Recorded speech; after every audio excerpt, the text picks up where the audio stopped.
Evet, bu sabah yine evde spor, egzersiz, kültür, fizik hareketleri yaparken aynı zamanda da düşünüyorum.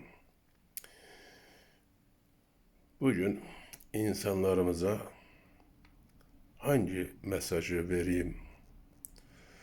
Kafasında farklı pencerelerin açılmasına, düşünmesine, muhakeme etmesine, araştırmasına, sormasına, sorgulamasına, cevabını aramasına vesile olayım.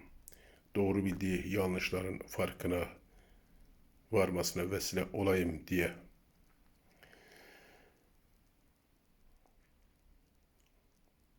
Af etmek, af edene de, af edilene de, adalete de yapılacak olan çok büyük kötülüktür. En doğrusu, en isabetlisi herkes için, her şey için en hayırlısı olan adaletin tecelli etmesidir.